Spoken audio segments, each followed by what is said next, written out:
Hola, buenas tardes. Desde la Fundación para una Democracia Participativa nos volvemos a encontrar en estos ciclos de pensar la política regional, un ciclo que viene ya desde hace rato con distintos invitados y que continuará en el próximo mes con otra mesa, en este caso la mesa sobre candidatos a intendente de Trelew, que nos acompañarán 3 o 4 que discutirán el futuro de Trelew.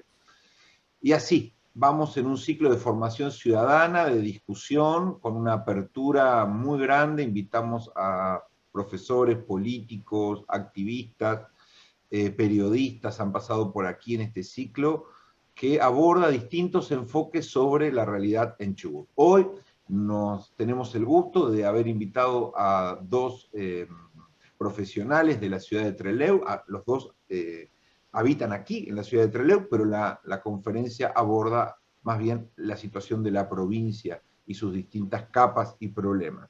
Así que tengo que agradecerles, en primer lugar, el primer orador va a ser Mario Bensimón, que es doctor, en general no hacemos presentaciones muy extensas, como ustedes saben, es abogado, ha sido docente, ha sido un extenso militante político en sus años más mozos, es un especialista en asesorar municipios y acompañar a distintos municipios pequeños de la provincia en temas de gestión.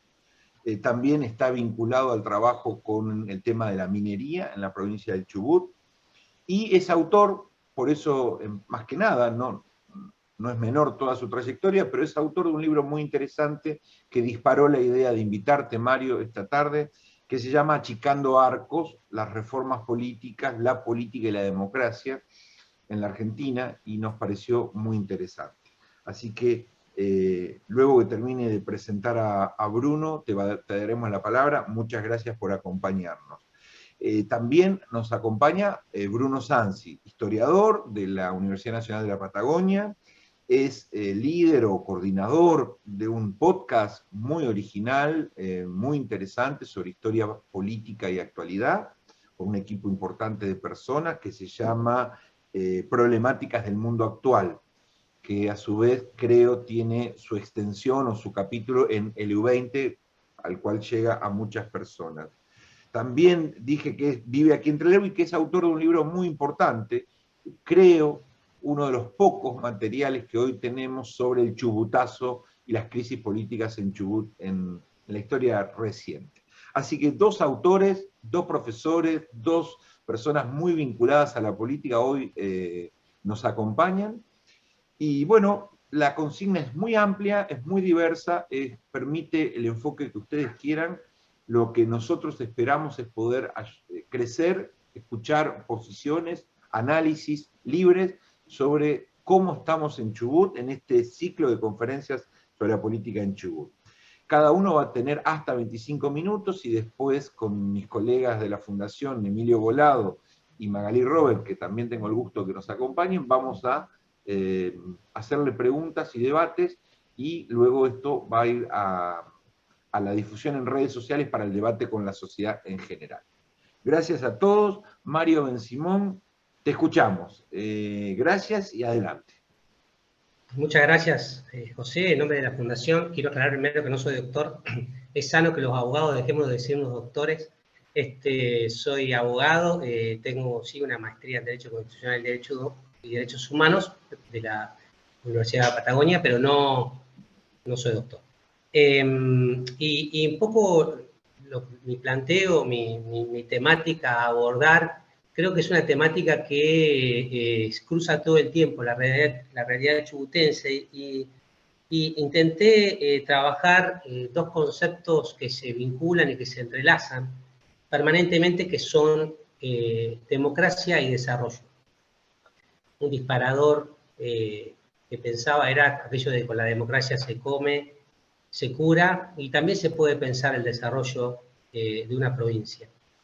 Y primero voy a analizar, como siempre me gusta hacerlo, el marco teórico, es decir, desde dónde hablo, desde qué lugar, desde qué marco ideológico, teórico. Y Básicamente, vos sabés, como recién lo mencionaste, José María, que la cuestión de la democracia es una cuestión que protagonista en mi análisis desde hace mucho tiempo. Y el sistema democrático se puede justificar desde distintos lugares y se puede defender de distintas maneras. Hay quienes lo hacen de posturas finalistas, es decir, de quien presume que bajo las condiciones democráticas va a prevalecer una ideología determinada, que según el intérprete es más cercana a los intereses populares. En realidad, en este tipo de visiones finalistas, la finalidad, el establecimiento de esa ideología, la democracia es un mero medio. Pero quienes defendemos la democracia como un fin en sí mismo, porque entendemos que de la participación comunitaria se van a encontrar las mejores soluciones para una comunidad dada en materia de moral pública, terminamos trabajando y siendo obsesivos en las reglas de juego, es decir, pretendemos analizar las reglas de juego de manera que las reglas y los procedimientos permitan que se desarrolle el juego de una manera limpia, porque confiamos que de esa manera una comunidad va a encontrar las mejores soluciones a sus problemáticas. De esta manera me involucré hace mucho tiempo en el análisis de la regla de juego de la democracia. Quizá mi análisis tuvo un abrupto punto de inflexión cuando me encontré con un trabajo determinado, que fue un trabajo de Gerardo Pisarello denominado Vindicación a Thomas Paine. Gerardo Pisarello es un constitucionalista argentino tucumano, que hace muchos años vive en la ciudad de Barcelona, donde fue alcalde y actualmente legislador. Y Pisarello destacaba en la obra de Thomas Paine. Thomas Paine fue un político inglés que tuvo la particularidad de participar en los debates de finales del siglo XVIII en su Inglaterra natal, pero también en Francia y en Estados Unidos. En Estados Unidos particularmente fue una de las voces más progresistas de los debates previos a la Convención de Filadelfia, que como ustedes saben redactó la Constitución de Estados Unidos, siendo además el principal redactor de la Constitución más radical de la época, la Constitución estadual más radical de la época, que fue la Constitución de Pensilvania de 1776, donde se proponían institutos democráticos, digamos, que superaban la media de la discusión estadounidense de la época. Y contaba Pisarello que una vez que se va de Estados Unidos Thomas Paine y se afinca en Francia, militó activamente en la facción de los girondinos. Entonces la pregunta que sobrevoló rápidamente en mi cabeza era ¿qué ocurría para que el más radical de los debates estadounidenses sea un moderado en la Francia postrevolucionaria? Y ahí empecé a pensar en las que a muy pocos años de distancia nacen a ambas orillas del Océano Atlántico los dos sistemas institucionales vigentes hasta la fecha, el parlamentarismo francés y el presidencialismo estadounidense, que guardan entre sí profunda diferencia. Entonces, empecé a pensar en la idea esta del condicionamiento de la regla de juego de ambas democracias y que, evidentemente, analizar los condicionamientos de ambas, de esta regla de juego me iban a ayudar a entender no solamente la diferencia entre ambos sistemas, sino también el sistema institucional argentino que había tomado como fuente directa el presidencialismo estadounidense. Entonces empecé a trabajar en este tipo de condicionamientos, en condicionamientos de tipo históricos, en condicionamientos de tipo filosóficos, socioeconómicos y hasta religiosos de ambos sistemas. Y empecé a entender la importancia de las reglas de juego a través de analizar sus condicionamientos y de evaluar los sistemas institucionales como un todo en su conjunto. A esto dediqué básicamente el libro que mencionabas, Achicando los Arcos, que, como decía Marcos Musto, que es su inolvidable personaje Warren Sánchez, ustedes pueden adquirir en el puesto instalado a la salida de la sala.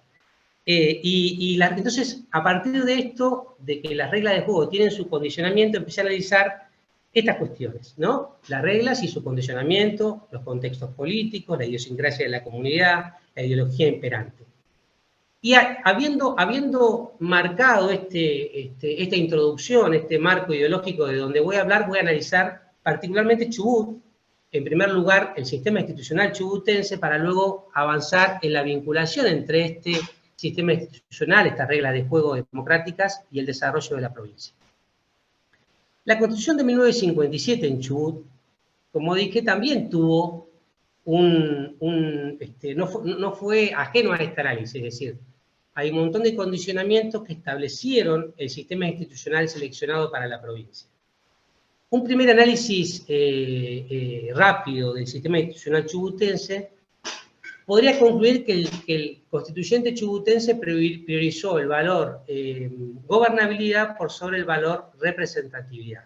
Es decir, la posibilidad de que quien obtuviera un triunfo electoral, por escaso que éste fuera, se garantizara la mayoría absoluta de los miembros de la representación legislativa, hacían ver que el constituyente pensaba en la necesidad de contar con una figura política fuerte en las espaldas del gobernador de la provincia. Pensemos que en ese momento no era común pensar en un corte de boleta de tal envergadura que hiciera posible que el candidato triunfante a gobernador pierda la elección legislativa, ¿no?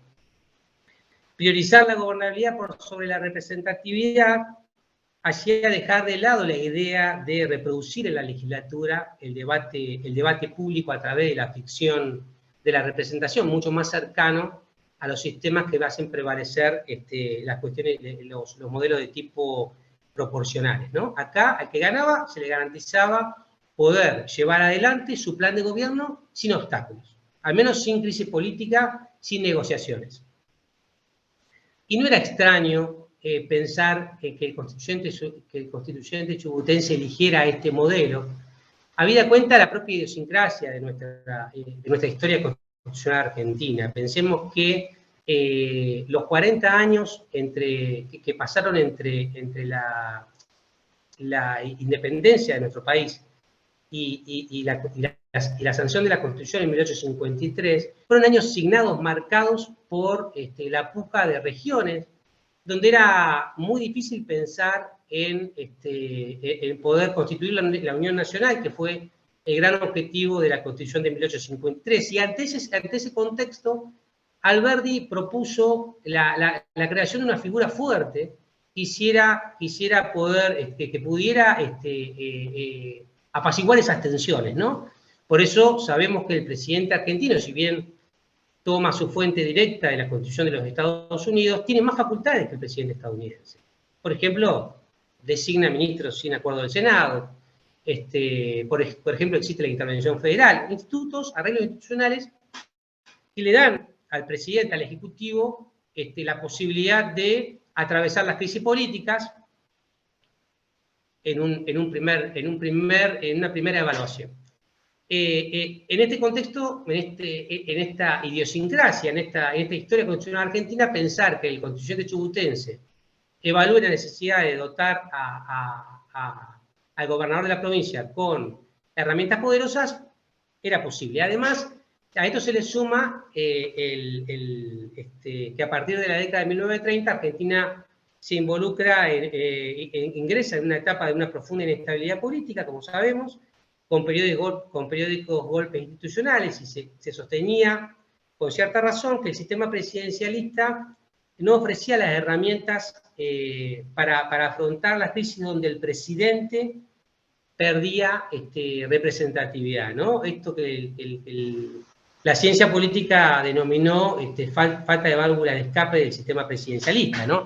Frente a este contexto, la historia constitucional y la inestabilidad política a partir de 1930, era razonable que en ese momento el constituyente chubutense piense en la creación de una figura política fuerte en las espaldas del gobernador. ¿Y con qué herramientas utilizó para generar este poder político fuerte? Y lo hizo a través de diversas herramientas. Primero, el sistema, como dije, de lista incompleta, para la mayoría, que garantizaba que, por escasa que fuera la diferencia de votos, el gobernador se garantizaba 16 de 27 diputados, con lo cual es la mayoría absoluta de los miembros del Poder Legislativo.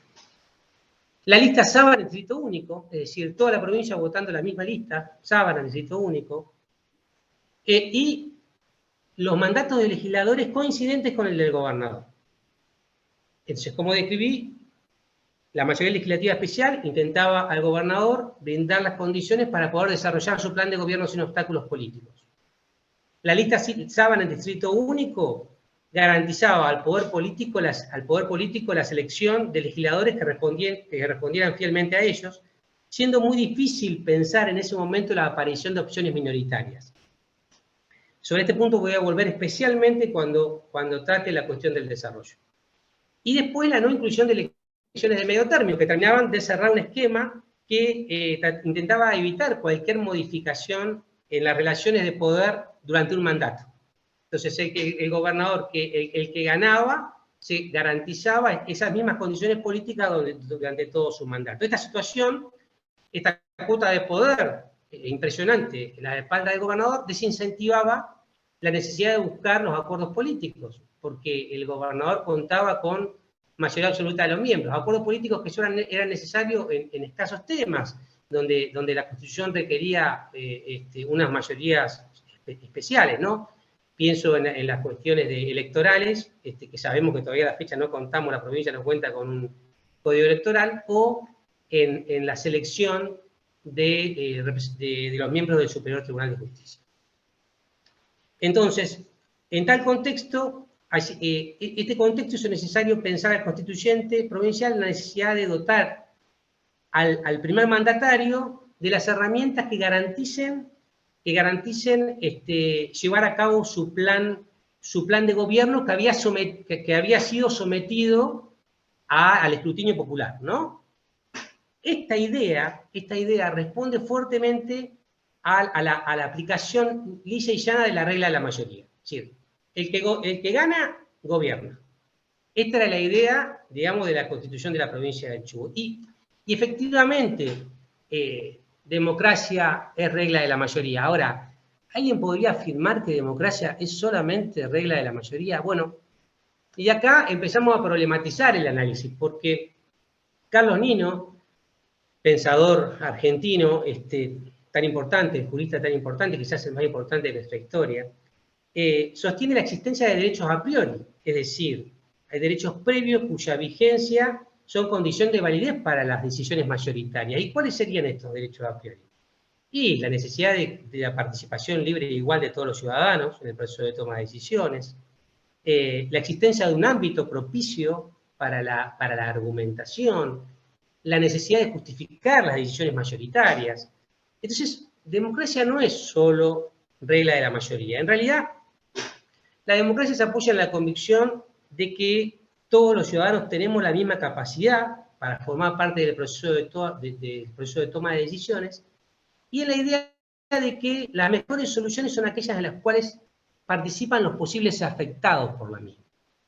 Esta idea de la afectación es la idea de la que excluye de las decisiones mayoritarias las cuestiones de moral privada, que solamente afectan al involucrado, quien es el único que tiene capacidad para decidir esas cuestiones. Pero, volviendo a las decisiones de moral pública, se introduce entonces una nueva idea. A la idea de la autonomía, digamos, de que todos tenemos derecho a participar en el proceso de toma de decisiones, se le incluye la idea de la imparcialidad. Es decir, la idea de que es preciso que todos los posibles afectados participen del proceso de toma de decisiones. Entonces, democracia se apoya en los dos principios, autonomía e imparcialidad. La idea de la imparcialidad fue definida claramente por Robert Dahl, cuando dice que nadie es mejor juez del propio interés que uno mismo. Entonces, y si partimos que la representación política es un mal necesario, habida cuenta de la imposibilidad de reunirnos todos periódicamente para tomar decisiones de moral pública, concluiremos que por más empatía que un cuerpo deliberativo pudiera tener, es imposible para ese cuerpo deliberativo representar cabalmente a los grupos no incluidos en el proceso de toma de decisiones. Bajo esta convicción se desarrolló la lucha por la igualdad de género en la representación legislativa. Bajo esta misma idea se lucha en muchos países por la integración de grupos que representen a determinadas etnias, a comunidades originarias, etc. Y parece lógico porque ¿cómo sabemos que la decisión que estamos tomando es la mejor si no tenemos en cuenta todos los intereses en juego al momento de decidir? Bueno, algo de esto ocurre en la provincia del Chubut. Y acá me voy a meter específicamente en el desarrollo provincial chubutense. Al momento de analizar entonces el sistema institucional chubutense, a empezar a evaluar, a analizar los condicionamientos que terminaron influyendo en la conformación de la estructura de poder en la provincia. En tal sentido, decía que los grupos de poder provincial se garantizaron mediante determinados arreglos institucionales cierta dificultad del cambio. Hay un entramado institucional que dificulta el cambio, digamos. Cambios no solamente políticos, partidarios, sino además ideológicos y también y fundamentalmente regionales. La selección de legisladores bajo el sistema de lista sábana en distrito único permitió a los grupos de poder de la provincia, ubicados en las regiones más prósperas y pobladas del territorio, controlar la selección de candidatos. Había una sola lista y se elegía en las regiones más poderosas de la provincia. Pero el sistema seleccionado no solamente sirvió de radiografía de los grupos, digamos, radiografía de poder, de la estructura de poder provincial al momento de creación de la creación de la Constitución chubutense, sino que además condicionó para adelante la posibilidad de desarrollo de las distintas regiones. En efecto, las sucesivas conformaciones de la legislatura provincial mostró que las regiones más poderosas y más pobladas aglutinaron toda la representación legislativa disponible. Y solo en escasos periodos la legislatura de la provincia contó con representantes que no fueran del Valle Inferior del Río Chubut, de Comodoro y de Esquel. El déficit democrático de un sistema que, digamos, que excluyó históricamente el principio de imparcialidad en el proceso de toma de decisiones, se manifestó a poco de andar, toda vez que la agenda legislativa se vio desbordada exclusivamente de las temáticas que atendían las problemáticas de esas grandes regiones, de esas regiones importantes, que se habían aglutinado todo el poder legislativo existente. Y esto no forma parte de un juicio de valor respecto de los legisladores que actuaron, que representaron a la comunidad chubutense desde el momento de creación de la provincia hasta la actualidad, porque ya dije que por más empatía que un cuerpo deliberativo pudiera tener, es imposible representar cabalmente a los intereses que no se encuentran representados en el seno del proceso de toma de decisiones, en el seno de la legislatura. Entonces, aquel desequilibrio inicial que posibilitó el establecimiento de condiciones que favorecieran a las regiones más enriquecidas, se vio potenciado con el funcionamiento de un proceso de toma de decisiones que incrementó la desigualdad hasta límites casi insostenibles. Regiones como la Meseta Central, que contó con una sola representante legislativa en los 60 años de historia de la provincia, resulta excluida de la agenda legislativa provincial, a pesar que viene padeciendo sucesivas crisis en su principal actividad económica, la ganadería, y que como consecuencia de ellos viene marcando un despoblamiento de los últimos 70 años de historia, tal como lo muestran los sucesivos censos poblacionales. Entonces, la vinculación entre representación política de las diversas regiones y el nivel de desarrollo de cada una es notable.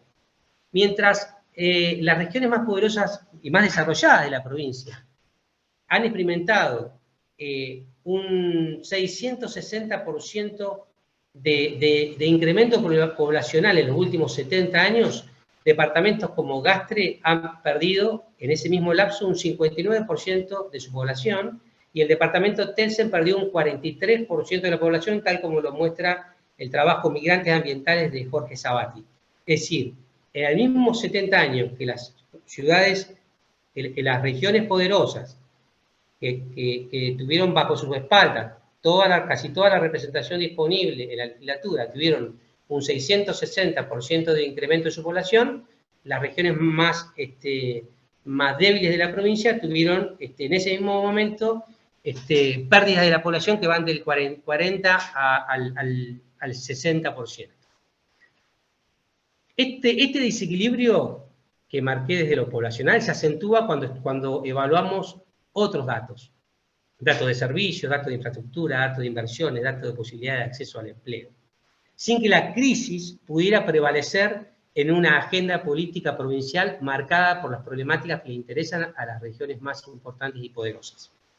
Solo la tendencia esta parece irreversible sin arreglos institucionales que posibiliten el acceso de las regiones excluidas al proceso de toma de decisiones. Y solo la representación de todos los intereses en juego dentro del ámbito legislativo podrá enriquecer de democracia las decisiones, permitiendo un trato igualitario a las diversas regiones de la provincia.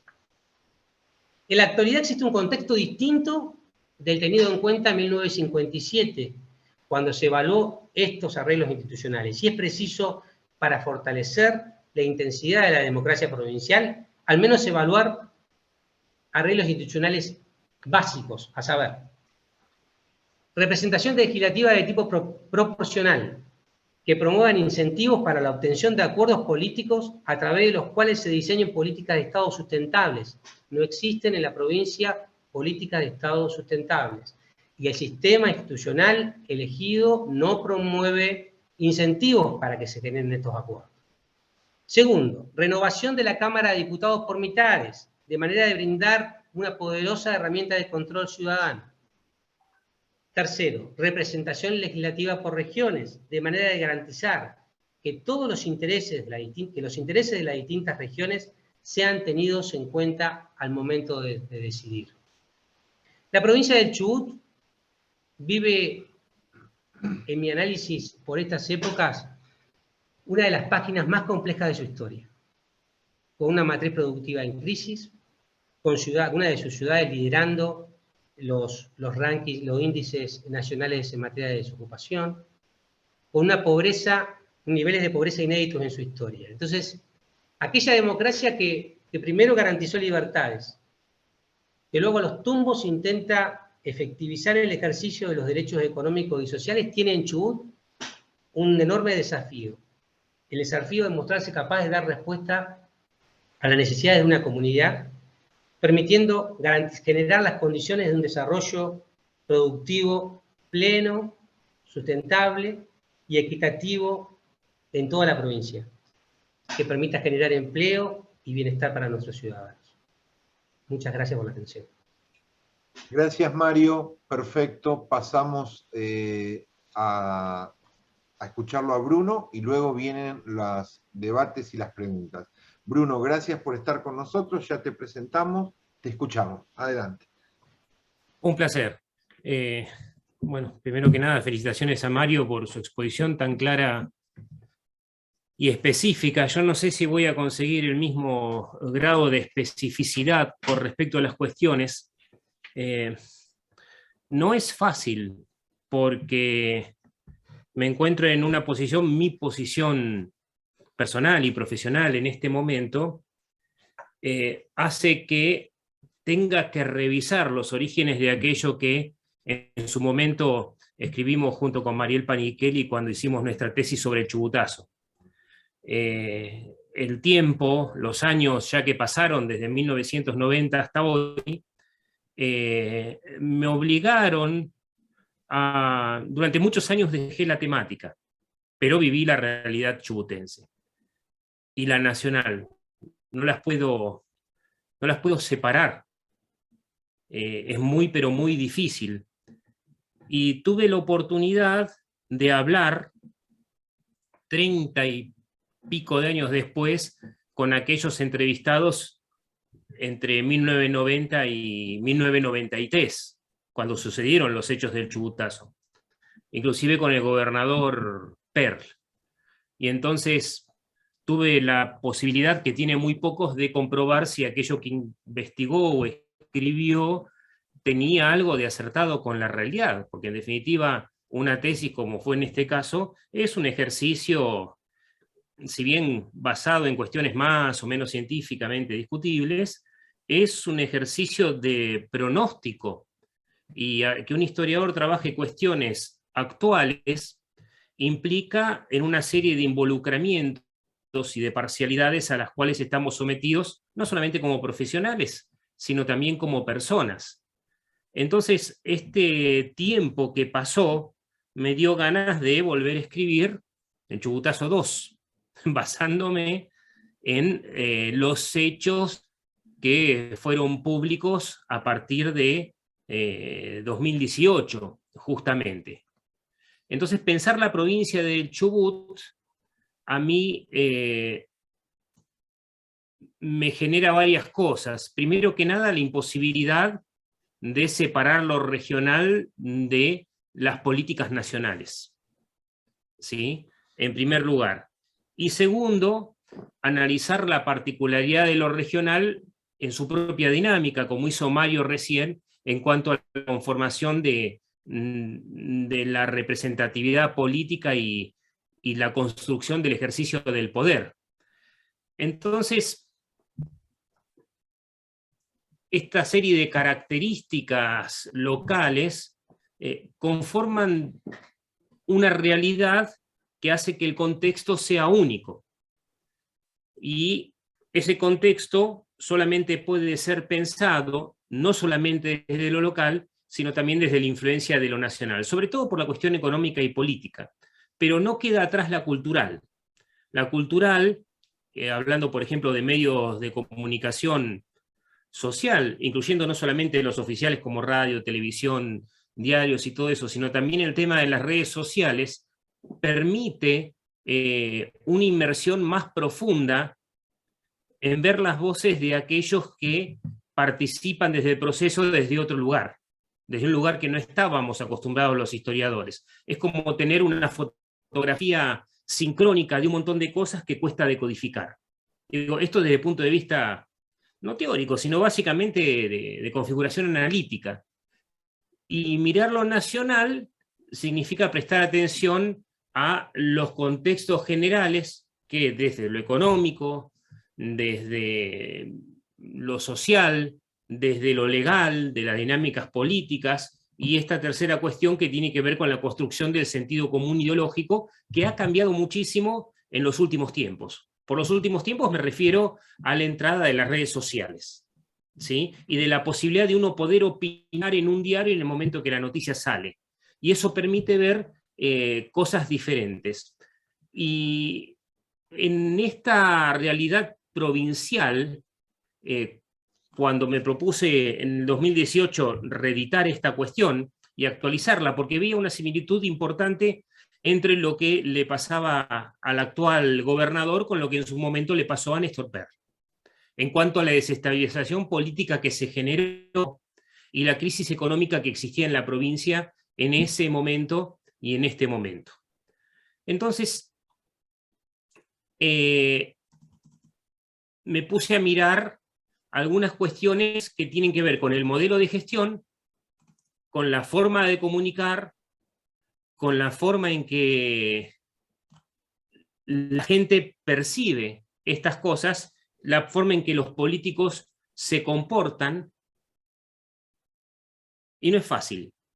No es fácil porque veo que estamos condicionados por una grieta social que se dirime en el día a día y que se instaló una serie de guerra simbólica, y que inclusive me atrevería a decir que está en gran parte su discurso basado en el resentimiento social o en la explotación del resentimiento social, en la creación de enemigos y en una diferenciación discursiva ideologizada. Y esto, hoy por hoy, con las redes y la instantaneidad de la información, entra en una vorágine que es muy difícil de decir en qué va a terminar, pero una cosa es segura: las interpretaciones simplistas corren como agua por el río.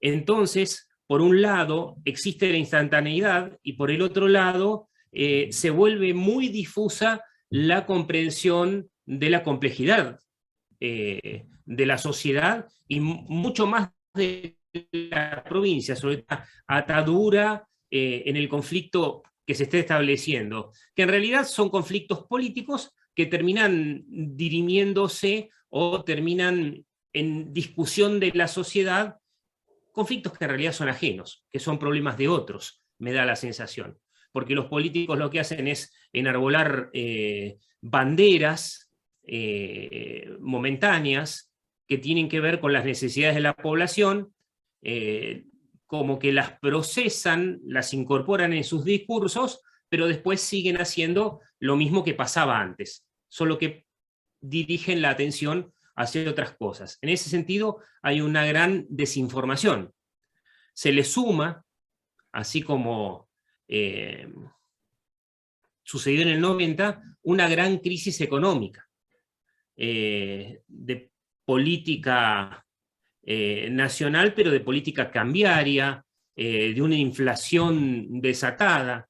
Todavía recuerdo hace unos años que en un momento cuando gobernaba Cristina Fernández, cuando fue el affair de Harvard y la matanza, decían, pero con 25% de inflación el país explotaría, ¿no? Ese era el discurso oficial. También veo que influye en el manejo de la pandemia, su politización, todo eso influye en lo local, me da la sensación, de modo simbólico, pero sobre todo alejando a las personas cuyos representantes no los están representando, los alejan discutiendo y centrando el foco en cuestiones que en realidad son ajenas al poder de lo que es realmente conmensurable, lo que realmente pasa dentro de la provincia.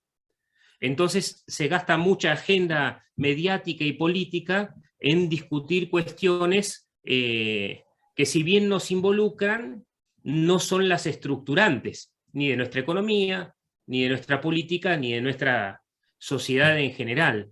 Veo también la naturalización de la ilegalidad en cuanto a la regla de juego en el ámbito de la política y del sistema productivo, sobre todo pensando en lo que son las obras y los retornos, que uno como juez puede decir, bueno, fue o no fue, es real o no es real, pero como historiador, con una prueba alcanza para registrarlo.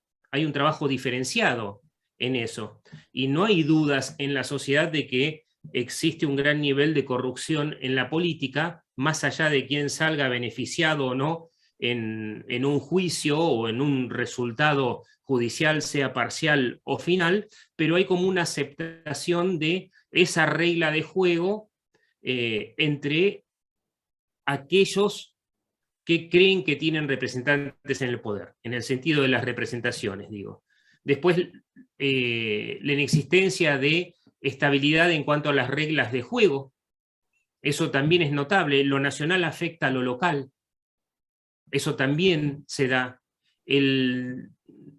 Viniendo de la mano tanto de la crisis como de esta agenda política que se está instalando hace años en Argentina, por lo menos diría desde lo que fue la crisis del campo, el creciente descontexto social de todos los sectores en general. Y lo más importante, que a mí me parece lo básico para tratar las cuestiones de Chubut, que va a tardar en manifestarse algunos años, es el fracaso absoluto del sistema educativo. La desinversión, la inexistencia de políticas estructurales de corto, mediano y largo plazo. Diría la falta de planificación en general y sobre todo como que hay una aceptación de la gestión política como botín de guerra. Se ha naturalizado eso. Como verán, la diferencia del trabajo con Mario es que estoy pensando cuáles son las cosas de la realidad que nos están afectando como sociedad política, ¿no? Y como sociedad en general, desde el punto de vista del día a día, en el cotidiano. Entonces, hay una cuestión acá, y hablando de cuestiones teóricas, por lo menos citando los trabajos de Noam Chomsky, me acuerdo de aquel trabajo de los 90s sobre el final de siglo, y aquel trabajo de Hobsbawm sobre la cultura de la satisfacción, que se dieron a principios del 91, 92, prácticamente. Entonces hay como dos cuestiones. ¿Quién sabe realmente lo que sucede? ¿Quiénes tienen información de la realidad que mueve las maquinarias productivas y económicas y políticas de la provincia? Y por el otro, ¿cuán lejos está la sociedad de poder ejercer ese control social? En este sentido que decía Mario de la gobernabilidad por sobre la representación, creo que se está dando de una manera, de muchísimas maneras concretas. Y ahí lo que veo es una asociación, yo diría una especie de asociación empírica, o una asociación indebidamente empírica, que es entre los políticos, los mismos empresarios y los sindicalistas. Me parece que ellos, ¿esto por qué? Porque también la provincia de Chubut es pequeña y uno tiene la posibilidad de hablar con todos, cosa que no sucede en Buenos Aires o en lugares más grandes, digamos. No tenemos esa posibilidad. Acá uno se cruza en un bar, en el Ministerio de Educación, en, qué sé yo, en un partido de fútbol o lo que sea, con aquellos que participan en forma directa del proceso productivo y manejan un tipo de información que a nosotros nos llega por estar de una u otra forma involucrados dentro de ese círculo de poder, sea docentes, sea políticos, sea economistas, sea activistas, sea lo que sea, y uno habla. ¿Y quiénes saben? Los políticos, los empresarios, ¿sí? Que no siempre son los que aparecen, y eso lo sabemos bien, y los sindicalistas. Y me parece que lo que hay es una búsqueda de un equilibrio de juego de poder sin ningún tipo de consenso de matriz productiva en este sentido. Y lo que yo estoy viendo es, por ejemplo, que eso, con la cuestión de la minería y todo eso, las informaciones que siempre circularon y la forma en que reacciona la sociedad no tiene que ver con la agenda de los políticos, en absoluto. Las agendas se van acomodando y se van reacomodando.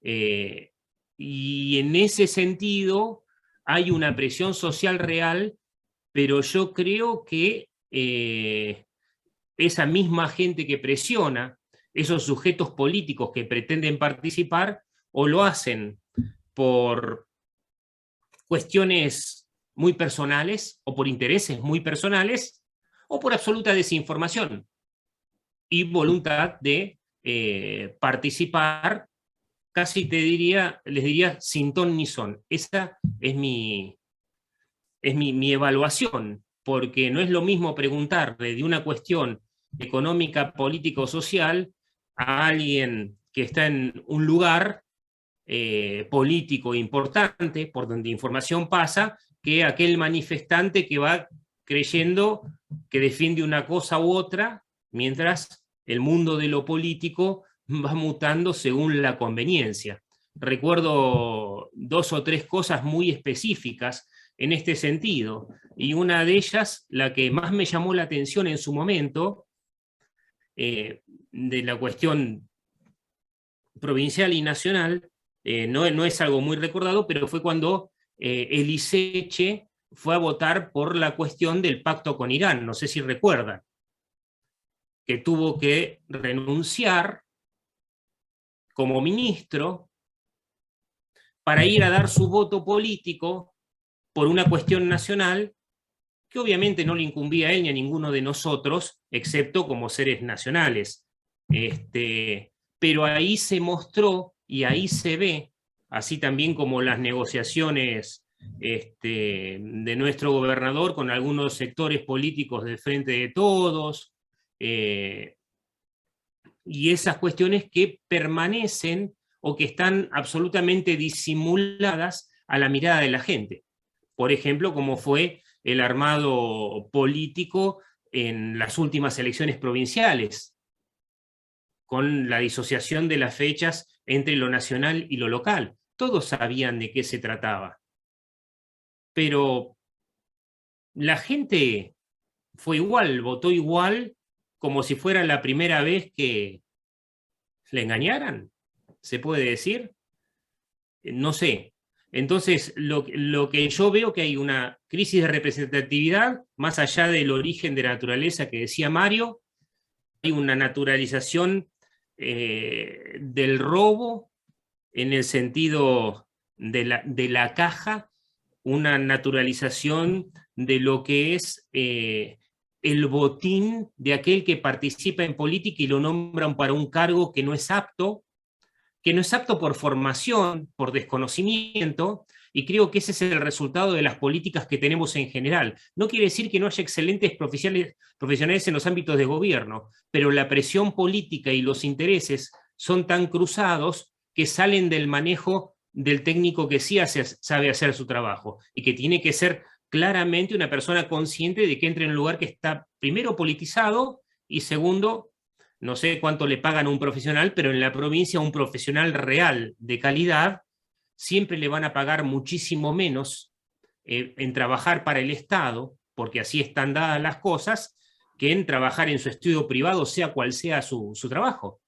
Entonces, también hay un éxodo de personas capaces, más allá de las que tenían buena voluntad o ambiciones políticas que fueron desgastadas, a pesar, en diferencias de gobiernos me refiero, a pesar de su propia capacidad profesional.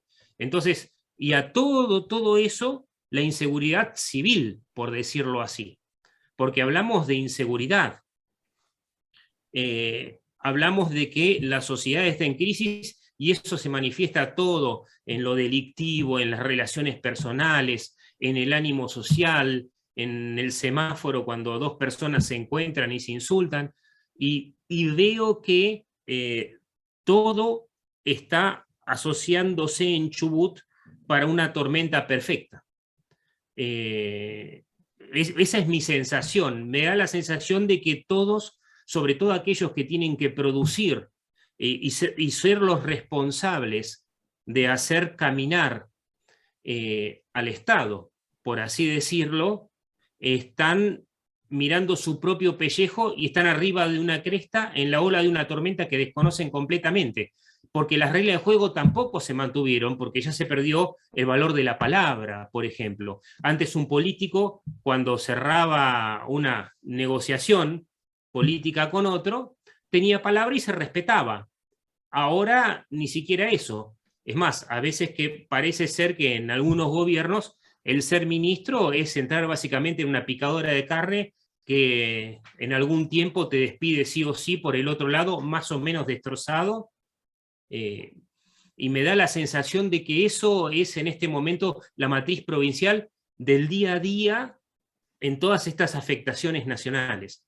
No sé si me estoy excediendo, si estoy haciendo un análisis muy superfluo, pero como historiador yo analizo que estas cuestiones son casi inescrutables porque poseen una dinámica tan cambiante y tan cotidiana que uno puede analizar estructuras, pero acá lo que está girando es la coyuntura. Acá la coyuntura está mandando.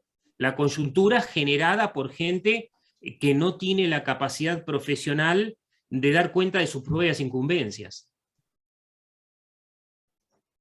Y la sociedad está completamente discutiendo otras cosas y lo único que comparten es el enojo, la frustración o la voluntad de desaparecer. Desaparecer me refiero a los jóvenes. O sea, yo nunca había visto, si bien en el 2001 vimos un éxodo de profesionales, nunca vi, o de jóvenes, justamente, acá estamos viendo éxodos del país de familia y de gente con capacidad productiva ya establecida que prefiere irse para no vivir dentro de esta inseguridad jurídica, y eso no se dio en los 2000, no se dio en aquella crisis. Y hoy por hoy, cuando me siento a hablar con el ex gobernador Néstor Per, más allá de las sabiendas obviamente, pude corroborar algunas cuestiones políticas que sí teníamos razón, otras que no las vimos, otras que no pudimos decir, otras que no nos dijeron los entrevistados, pero el 30 años después es como que te vacuna la inocencia y ya estás con la gripe de la sospecha permanente, en esta nueva pandemia social que no existe el valor de la planificación ni del mérito. Y eso es importante decirlo. No existe el valor del mérito. No sé. Hoy no es un buen día para preguntarme cosas, me parece. Gracias, Bruno. Te agradezco mucho, has cumplido tu tiempo. Después vas a poder explayarte un poquito más a partir de las preguntas. Muy amable. Bueno, nos toca a nosotros hacerles preguntas, consultas. Compañeros, ¿desean comenzar? ¿Quieren que comience yo? ¿Ya tienen algo debajo del poncho como para tirarle a los invitados? ¿Qué desean hacer? ¿O quieren que... Emilio, están muteados los dos. Liberen sus micrófonos. ¿Qué tal? Hay algo que perfectamente podría preguntarle a cualquiera de los dos, porque habla un poco de la volatilidad, ya sea de la representatividad que mencionaba Mario, como Bruno. Y es un fenómeno que venimos notando y hemos hablado más de una vez, José. ¿Qué es lo que pasa? Que la sociedad no castiga que una persona se postule, gane una elección y al año, a los 2 años, no es que renuncie, no se va por un tema de salud, no se va por un tema personal que se aleja de la política, sino que salta a otro cargo. Esto ya es sistemático y, digamos, de distintos candidatos de distintos partidos. Esta situación, como perfectamente podría ser esta cuestión que decía Bruno de Eliseches dejando un cargo legislativo para irse o ejecutivo para irse a un cargo legislativo, votar y volver. Ese tipo de maniobras que se vienen viendo hace mucho tiempo, ¿por qué no son castigadas por la sociedad? ¿Por qué la democracia no las puede filtrar o condenar, digamos? Vamos a hacer tres preguntas, una cada uno, le dejamos el paquete y después hacemos otra ronda. Magalí, ¿alguna otra consulta? No, me quedaba, los dos mencionan la falta de democracia, uno sobre el territorio y el otro en la práctica diaria que tenemos, ¿no? Bueno, tengo preguntas mucho más puntuales, pero nada, ninguno de los dos mencionó la situación en la que vivimos en Chubut, que para mí es llamativo. Los dos me mencionaron así al pasar, la educación, los cargos, pero ninguno de los dos dijo que la matriz productiva de esta provincia hoy pasa por ser empleo público. Y creo que es uno de nuestros males más importantes, no sé si el mal más importante, pero creo que es el que más ruido nos tendría que estar haciendo los que vivimos acá. Creo que no va a haber ni plata para educación, ni para que pongámonos a pensar cómo llegar a la representatividad de las zonas más despobladas de la provincia, porque estamos enredados en nuestro propio ombligo. Creo que por ese lado iba Bruno, ¿no? Pero bueno, hagan la segunda parte y seguimos con la... Bueno, yo quería preguntar, a mí también me pareció rico, me pareció que es fecundo para empezar un debate, porque abren a muchas cosas. Mario fue me parece a mí, un analista que nos llevó a propuestas muy concretas de reforma del sistema político, propuestas muy concretas y muy polémicas, entre otras, la representación proporcional, no aclaró si pura o parcial, o con qué piso de ingreso, pero da la casualidad que las representaciones proporcionales, es decir, que evitar una mayoría automática que premie la gobernabilidad y ofrecer la propuesta de Mario, nos lleva a una profundización de la fragmentación política. Los incentivos están puestos en cada uno a armar su propio grupo y obtener sus propias 3 o 4 bancas, porque el sistema proporcional permite y premia a las minorías. Entonces, voy a hacer una pregunta a Mario así genérica sobre sus 3 propuestas y a Bruno. La primera pregunta es, en esta propuesta parecería premiar la fragmentación, que haya varios bloques y que cada uno busque más partidos en un escenario político general de Latinoamérica de amplia fragmentación. El segundo problema que nos propone, que ese me parece es más el corazón discutible de Mario, que es la sobre- y subrepresentación del interior y de las ciudades,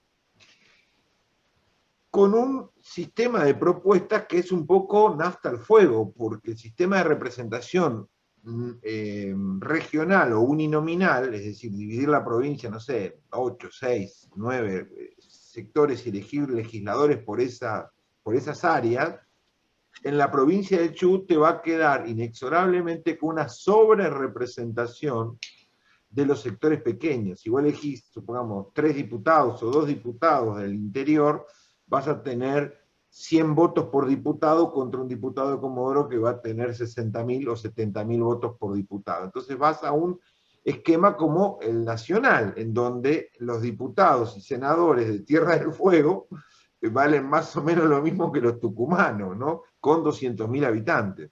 Entonces ahí tenemos una sobrerepresentación muy difícil de resolver en la provincia del Chubut por la dinámica demográfica que tiene, de cómo la cortás. Por el otro lado, el sistema de representación que nos propone Mario tiene una gran dificultad también, que yo lo quiero polemizar, que es que elimina las minorías. Porque si vos tenés un sistema de uninominalidad y agregás mayoría y minoría por cada uno de los distritos, te vas a una cámara, en vez de 27, te vas a una cámara de 75. Entonces, ahí viene el problema de cómo contrapesás tamaño, representación, minoría. Ahí hay un problema de bicameral solución. Bueno, y la otra cosa, la elección por mitades, no tengo objeción. Me parece que es una sabia medida, la elección legislativa al sistema nacional. No le veo objeción para plantearle a Mario después cuando quiera contestarme. En el caso de Bruno, a mí me gustó la idea que primero nos invitaste a pensar, Bruno, que era la idea de la confusión, de lo difuso, de lo neblinoso, de lo complejo, de que de algún modo hay algunas cosas genéricas que tenemos en claro, pero que hay un punto en la capacidad de análisis que se nos torna casi imposible, que hay que estudiar mucho, que hay que meterse de lleno con una energía muy grande, casi a nivel de maestría o de tesis, para empezar a juntar tantas piezas interactuantes entre lo local, lo provincial, lo nacional, lo político, lo cultural, las redes, la comunicación, la economía, que hay un punto en donde prácticamente queda muy poca gente con las herramientas suficientes, si es que queda alguien, por supuesto, no yo ni para poder abordar esta enorme confusión y esta enorme dinámica de variables que se retroalimentan de una manera muy compleja. Ese concepto de han llegado los sistemas políticos, esta es mi pregunta para Bruno, los sistemas políticos como el chubutense o el mundial, a un punto de complejidad inabordable para quienes no son extremadamente especialistas, un joven periodista, un joven militante, un joven funcionario, un estudiante, una maestra, pueden abordar esta complicada situación y armar más o menos diagnósticos. Primera cosa, que me gusta este desafío, si es real, si ya estamos en un punto de inabordable la situación. Es como cuando uno va a una ciencia y le dicen, bueno, la matemática, ¿vos qué vas a hacer? Matemático. No, matemático no podés ser, corazón, porque la matemática tiene 15 ramas y 60 especialidades, y nadie conoce ni la mitad de la matemática. Te vas a poder dedicar a un nichito pequeño, porque esto se ha desbordado de tan magnitud que nadie puede ser matemático, ¿no? Hay un punto de complejidad inabordable. Esta es la situación del análisis político. La otra cosa es que hablaba sobre el consenso sin productividad. Y ahí también hay un punto con Mario que me gustó para que nuestra audiencia pueda también aportar después con preguntas. La idea de que el sistema político puede avanzar con acuerdos y disputas, de que hay entendimientos y funcionalidad, es decir, que todo siga avanzando sin crear riqueza. Todo pueda seguir legitimándose, todo seguir funcionando década tras década, sin que el sistema político pueda resolver una de las variables centrales de las sociedades contemporáneas, la prosperidad y la creación de riqueza. Sin embargo, no entramos en colapsos políticos, es decir, cada vez le damos menos a las sociedades, cada vez creamos menos riqueza con la salida de Magalí de meter todos en el empleo público, cada vez generamos más planes, más marginalidad, pero el sistema político sigue funcionando más o menos normal.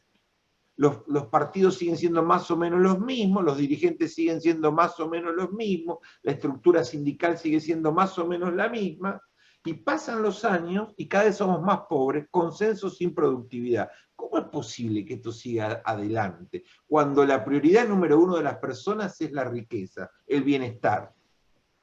Bueno, ahí, dejamos las tres opiniones para ustedes dos a ver qué pueden tomar o no, perdonen lo desordenado en mi caso.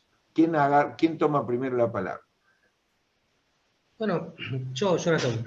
En primer lugar, Emilio, la verdad que, ¿por qué no castiga la comunidad a las cuestiones que manifestabas? La verdad, desconozco digamos, las respuestas. Presumo que hay un sistema institucional que favorece eso. Presumo que el sistema de listas sábanas, que hay un entramado institucional destinado a que pase, digamos, a que las corporaciones políticas puedan sostenerse, ¿no? Esto que decía hoy al principio, es decir, hay un entramado institucional destinado a dificultar el cambio, político, partidario, ideológico, que no se mueva mucho el avispero. La aparición, yo pensaba el fenómeno de Milei a nivel nacional, y yo decía, la gente que está diciendo Milei, se enteró lo complejo que es gobernar un país en términos de garantizar la mayoría en las cámaras. Porque acá tenemos la sensación, todavía ingenua sensación del Salvador, ¿no? Que no es mi caso, pero me va a venir no, la construcción política, y ustedes lo saben mejor que yo, porque tienen más práctica que yo en eso, es mucho más compleja que eso. Pero hay un sistema institucional destinado a dificultar el cambio. Respecto de Magalí, no, yo intenté abordar un ensayo de un problema que creo que es crucial para Chubut. Que son las posibilidades de desarrollo.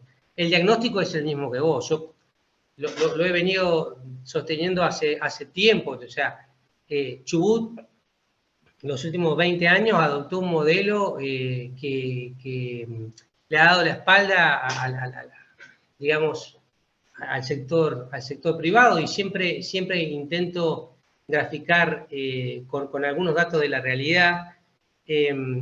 La provincia del Chubut del 2003 para acá se encuentra entre las provincias que más incrementaron el sector público. Hasta el año 2018-2019 estábamos en el 80% y estábamos entre las provincias que más había incrementado el sector público, lejos de provincias que habían incrementado un 15, 20%, 30%, nosotros estábamos en el 80%, casi liderando ese ranking. Y al mismo tiempo, en ese mismo periodo que la provincia de Chubut fue una de las líderes en materia de incremento del sector público, estuvo entre las que menos incrementaron el sector privado. Estábamos quinto entre las que menos habían incrementado el sector privado. Donde en un periodo 2004, 2005, 2006, donde la economía argentina tuvo números de crecimiento inéditos en su historia. O sea, estamos hablando de un momento donde la economía argentina crecía a valores históricos, la provincia de Chubut no lo hacía, salvo el sector público. De hecho, la provincia de Chubut ronda los últimos años entre un 95 a 98.000 empleos privados registrados, y el sector público, la obra social informa cada tanto el número de personas que cuentan con obra social, de empleados públicos que cuentan con obra social y pago de jubilación, que no son todos, es decir, son los que están en las plantas permanentes, y estamos hablando de 65, 66.000 personas entre provincia y municipios, que si a eso le agregamos las locaciones de servicio de provincia y municipios y los planes de empleo y becas de provincia y municipio,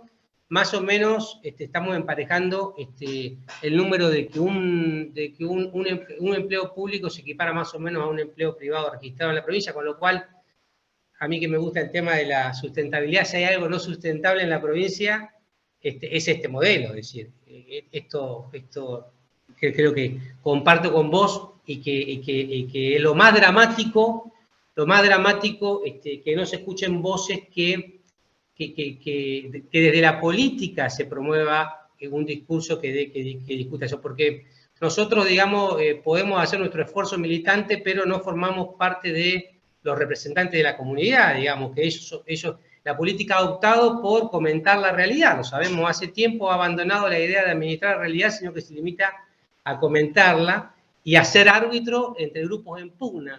Digamos, es muy sencillo.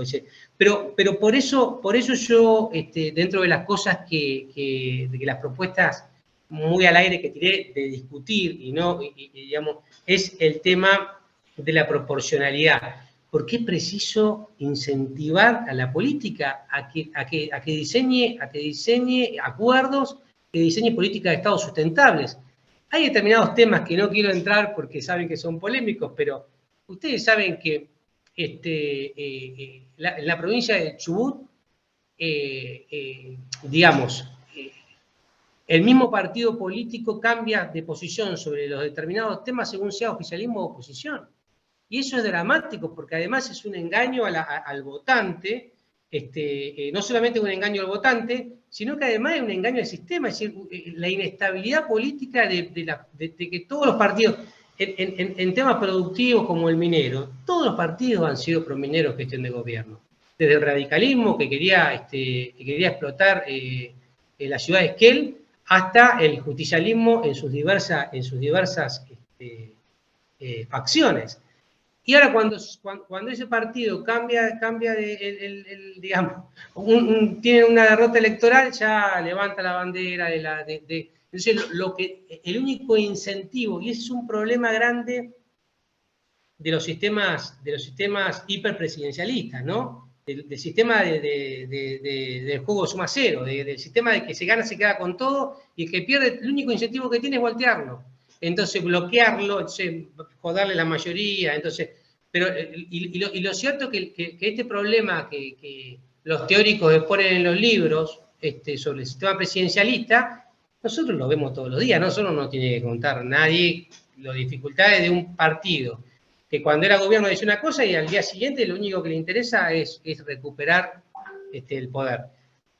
Por eso me parece a mí que un sistema proporcional va a incentivar la búsqueda de acuerdos. O sea, ya no te alcanza con ganar una elección para tirarte para atrás, que no se te ocurra a nadie, dejar pasar los 4 años y que tu única preocupación sea el mantenimiento de la estructura de poder.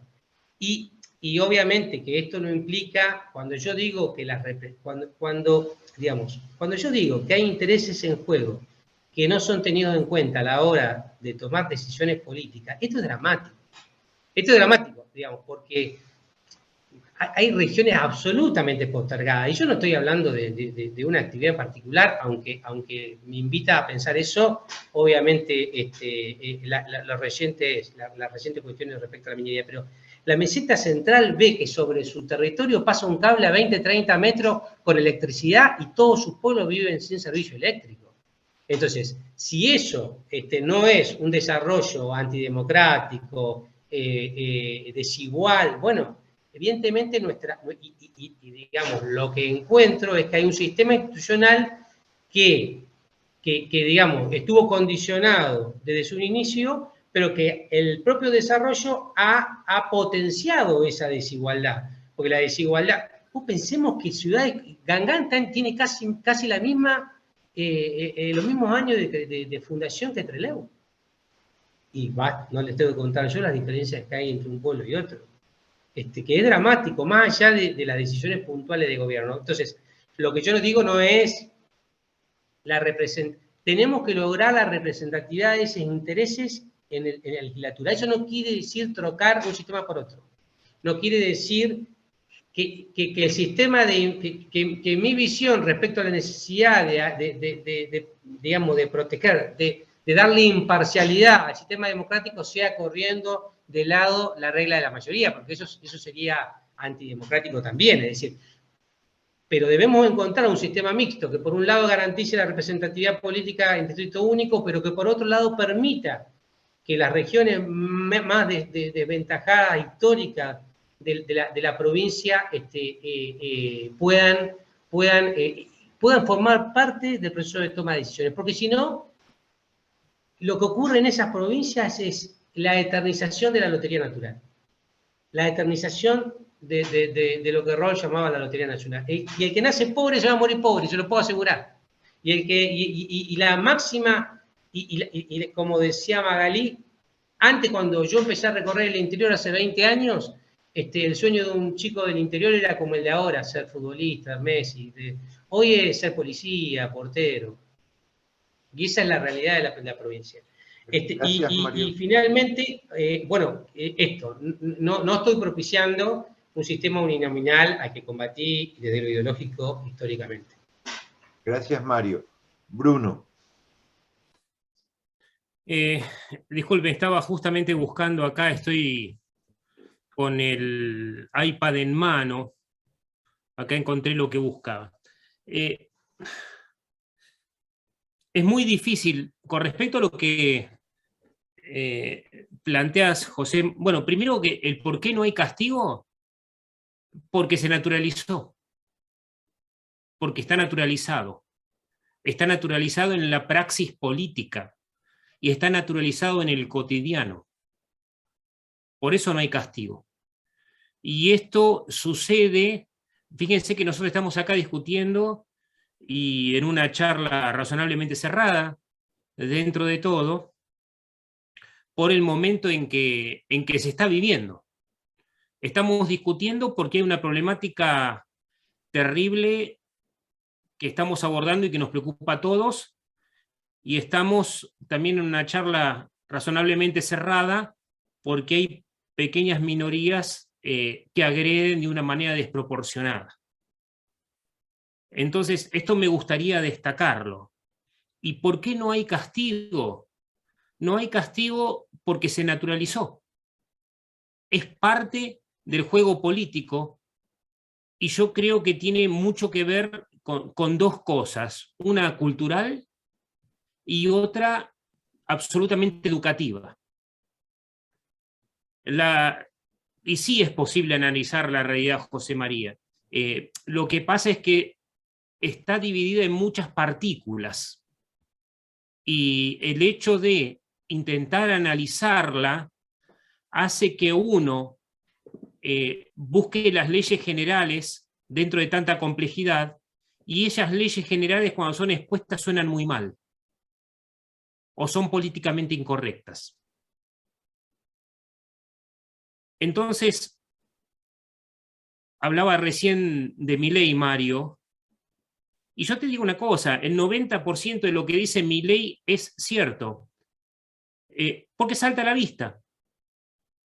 El tema es por qué Milei tiene éxito, porque el 90% de las cosas dice son ciertas. El otro por ciento corre por cuenta de su fantasía, su ingenuidad y probablemente su psiquis, que es el 10% que estropea a Milei. Entonces, el 10% se impone sobre el 90%. Pero no es difícil entender por qué Milei tiene esa aceptación, porque pone en sus palabras, en cuanto a crítica, no en cuanto a propuesta, quiero aclarar bien, en cuanto a crítica, pone en palabras simples cuestiones que parecen complejas.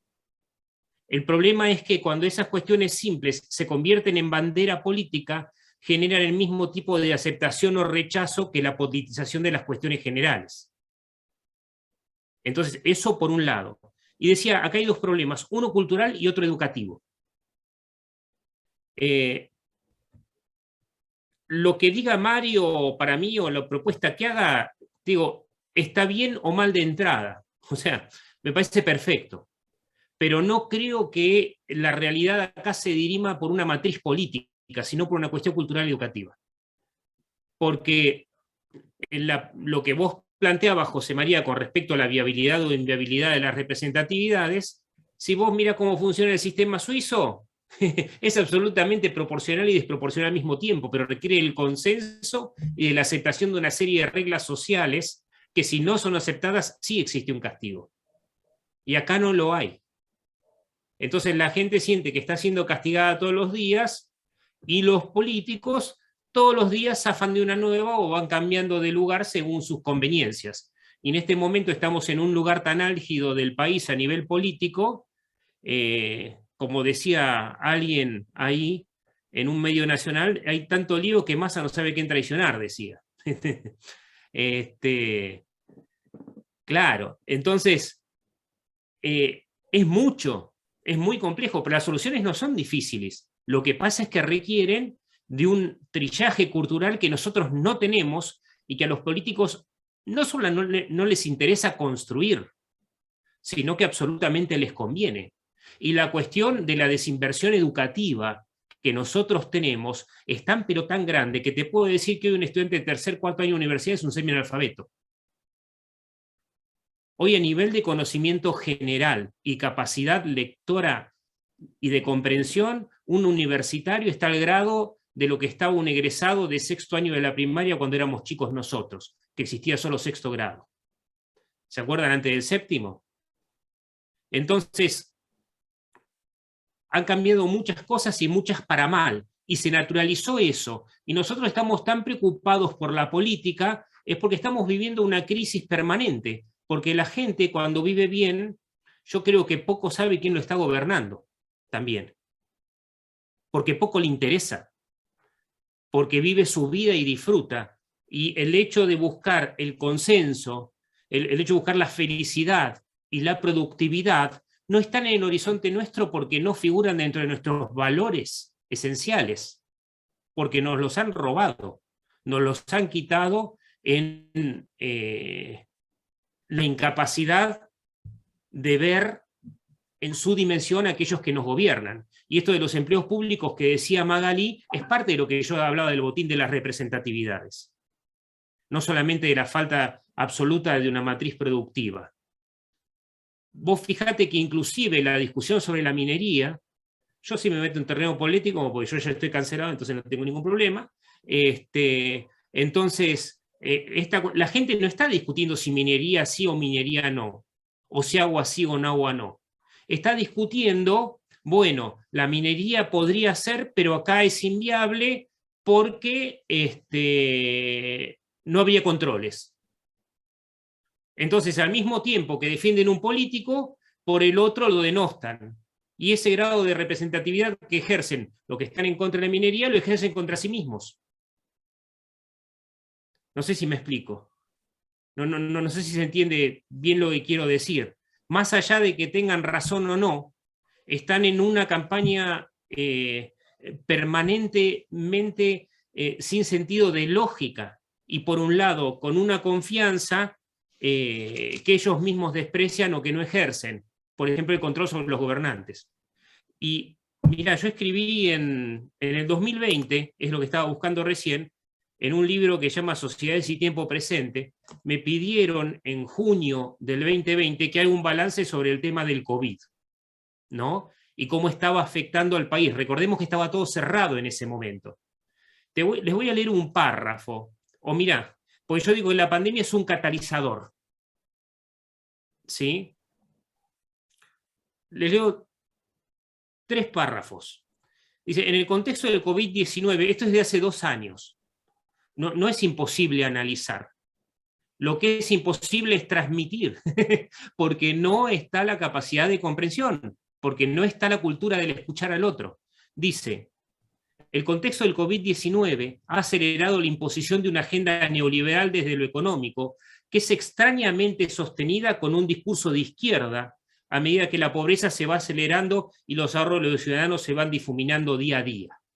Porque yo digo que Alberto es neoliberal. La renegociación de la deuda externa cuenta con el apoyo explícito del FMI, de economistas como Stiglitz, Soros y el BID. Inclusive se está trabajando una nueva ley de teletrabajo en el Congreso que se supone será votada en breve en el contexto de encierro. Eso fue julio del 2020. Desde el punto de vista político, la pandemia aceleró y marcó el paso de algunas decisiones y la mirada sobre el poder expuso y desnudó las contradicciones de quienes conducen el país. El último párrafo, Alberto Fernández es un presidente que no ha logrado construir poder ni establecer un grupo de pertenencia en las estructuras del Estado por carecer de un hándicap propio en un contexto en el cual los seguidores kirchneristas no lo reconocen como líder, cuestión que manifiestan de forma constante y en los medios de comunicación. Esta lucha interna permanece sin dirimirse claramente. No se sabe si se respaldará en CFK y la Cámpora o si buscará la mediación de un sector menos familiar compuesto por Sergio Massa, el peronismo más tradicional y la oposición dialoguista. Esto es de hace 2 años. No puede ser. Es una respuesta simple a lo que está pasando, más allá de la compleja trama de cosas que hay. Y no es profético, es recontra simple. ¿Por qué no lo podemos ver? Bien. ¿Por qué no lo podemos discutir? Tenemos que ir cerrando, no quiero privarle la palabra a Emilio o Magalí si tienen algo más para decir, nos quedan 5 minutos, siempre usamos 90 minutos en estos encuentros. Yo una sola cosa para que cada uno diga en 1 minuto como máximo, ¿qué perspectivas tienen para la próxima elección política del 2023 en Chubut? ¿Piensan que la provincia se encamina o no a una normalización, a un funcionamiento más aceptable o no. Magalí, Emilio, para cerrar, ¿quieren dejar alguna opinión, alguna pregunta para nuestros invitados? Ambos mencionaron la segunda parte de sus libros y va a ser interesante saber para cuándo. Bueno, Emilio. No, a mí había un dato que yo a Mario no lo pude poner con la pregunta anterior, pero es muy... yo no sabía que Chubut no tenía un código electoral. ¿Esto es algo que comparten otras provincias de la Argentina? O sea, ¿se adhiere a un código nacional así desde su gestación, desde su formación como provincia? Chicos, 1 minuto cada uno para cerrar. Sí, esto es un problemón. Ustedes, cada vez que viene una elección y que quien está en el poder intenta como retocar las reglas en su favor, surge el problema la falta de reglamentación de cuestiones. Entonces empiezan las pujas entre los sectores. Básicamente ocurre siempre. No conozco la realidad de otras provincias, pero supongo que no, que en otros lugares está más reglamentado, pero es algo que desconozco. Digamos, alguna vez te dije, José, que siempre intento ponerme del lado de los optimistas, ¿no? La idea de las diferencias culturales que evalué en mi libro y que marcaron la gran diferencia entre los modelos presidencialistas norteamericanos y los optimistas franceses, digamos, el parlamentarismo francés, que el parlamentarismo se basaba en la idea de considerar al hombre como un ser bueno, ¿no? Que la sociedad lo corrompía, pero el hombre era bueno, y la idea de la influencia religiosa que tuvo el marco normativo norteamericano partía del hombre pecador, ¿no? Del hombre como un ser que había que controlar porque tendía a abusarse de su poder, ¿no? Y la confianza es lo que cruza todo el sistema, la confianza en el hombre es lo que cruza todo el sistema parlamentario, la desconfianza es lo que cruza todo el sistema norteamericano, frenos, contrapesos, controles. Yo siempre estoy del lado más del optimista. Ahora, la realidad política chubutense de los últimos años y muchos me dificultan cada vez más este optimismo. La idea de que, digamos, de que la política ha optado por descansar en ser simples comentaristas y no tomar un efectivo protagonismo en el cambio provincial, creo que ha dificultado mucho la realidad provincial. Y espero que si llegara al piso no da otra opción que irse para arriba, creo que estamos en un momento, en un punto de inflexión. Gracias. Bruno, ¿qué es lo que Yo no estoy con los franceses, estoy con Hobbes, estoy con el Leviatán, Mario. El hecho de ser historiador me permite un cierto pesimismo conceptual que me hace más fácil y menos doloroso hoy por hoy analizar la invasión rusa-Ucrania y la guerra que la realidad provincial. En este momento acabo de dejar de trabajar en el Chubutazo porque es más fácil saber lo que va a pasar en la guerra, con toda la complejidad que tiene. Yo creo que a lo que en la provincia no se van a arreglar las cosas porque no hay un pensamiento estructural que así lo proponga y porque para las próximas elecciones todos van a necesitar negociar su quinta de poder y van a tener que ofrecer prebendas para intentar llegar y o mantenerlo sea cual sea la situación, y del 50% de esas prebendas seguramente no se va a poder cumplir por lo que dice Magalí, la falta de dinero en la provincia y la dependencia en empleo público. No hay una matriz productiva que la soporte. a menos que le convenga a Nación y cada tanto vivamos endeudándonos como estamos haciendo en este momento para poder simplemente pagar sueldos y nada más, lo cual corrompería aún más el sistema. Yo creo que lo que estamos viendo hoy es una fascistización de la sociedad. Eso es lo que sinceramente yo estoy viendo. Entonces, como cientista social, veo que hay un terreno muy fértil, pero como ciudadano no tengo las mejores esperanzas. Eso es lo que me pasa hoy, porque no hay una conciencia real de cuáles son los problemas. Y si hoy por hoy una persona como Milei, en toda su entereza, tiene ese 90% de razón, aunque esté dominado por ese 10% de locura y de personalismo, me parece que estamos en muchos problemas porque nadie se ha sabido expresar correctamente y todos están mirando la superficialidad y, como dice Mario, estamos siendo espectadores de peleas que nos son ajenas desde el manejo del poder, pero que nos involucran como ciudadanos y contribuyentes. Entonces acá se nos ha quitado, me parece, el sueño de la felicidad y apenas está el de la supervivencia. Y eso siempre trae lo peor de la sociedad. Yo estoy pensando en la actualidad como en la República de Weimar pre-Hitler. Gente, gracias por todo. FUDEPA les agradece su tiempo, su generosidad. Compañeros, nos vemos en la próxima mesa. Chao, no tenemos más nada que decir. Hasta la próxima. Adiós. Muchas gracias. Buenas noches. Gracias a todos.